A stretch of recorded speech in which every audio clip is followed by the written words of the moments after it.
Well, the Reese Senior Bowl is in the books. We look forward to the NFL Combine upcoming in Indianapolis, but let's take one last look at our game, specifically the practices here with Phil Savage, the executive director of the Reese Senior Bowl. This is our position review. We're going to break it down each day by position. We're going to start with the big boys, as we like to do here at SeniorBowl.com, and specifically the offensive line today.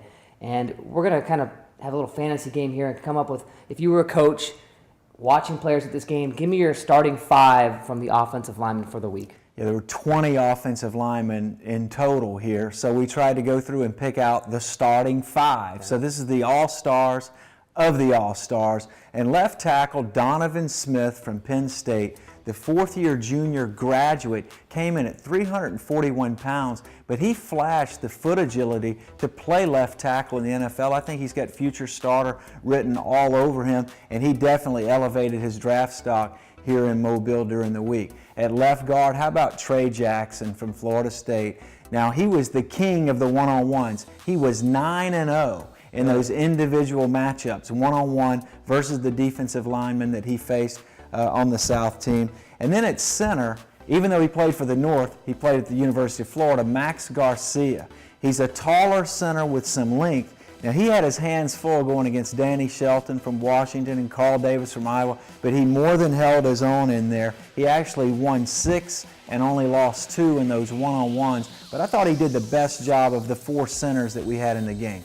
At right guard, Lakin Tomlinson from Duke.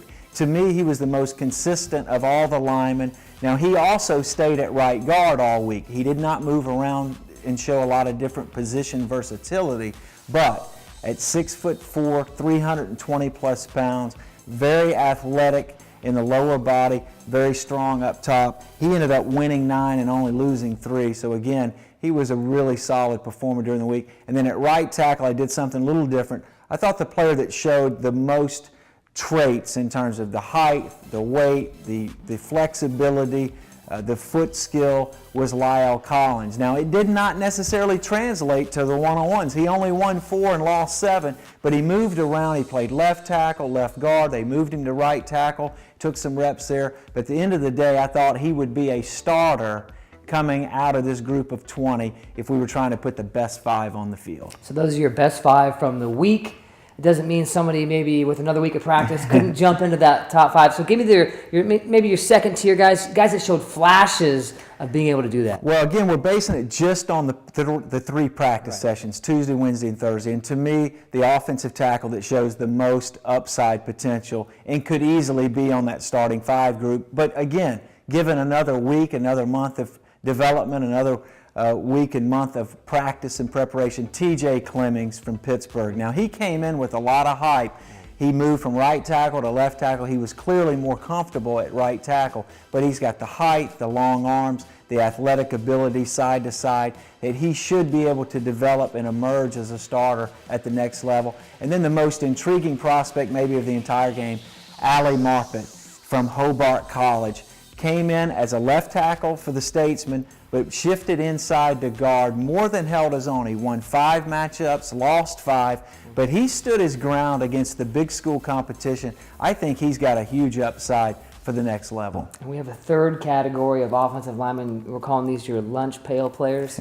Yeah, lunch pail, blue-collar types. These are 2 players that I thought, again, inside and outside, you know exactly what you're going to get. And the most improved player, maybe from the beginning of the week to the end, was Shaq Mason, the guard from Georgia Tech. Now, he came to Mobile from a wishbone-oriented offense at Georgia Tech. He struggled some on Tuesday, but by Thursday, he actually looked like an NFL guard. He's a bit on the shorter side, but he's got a strong build, and he's got the foot and knee flexibility inside that he should be able to translate and transition to the NFL next year as at least a backup. And then the offensive tackle, blue-collar, lunch pail type of guy was Haven Stina. He's a card-carrying giant, 6'7", 332 pounds. He's probably only a right tackle. And he doesn't win pretty, but he wins ugly, but he's very effective, and you can see why Wisconsin's had so much success with offensive linemen and running the football over the last decade to 15 years. All right, so that is your offensive lineman. Next, we will dive into the defensive side of the ball.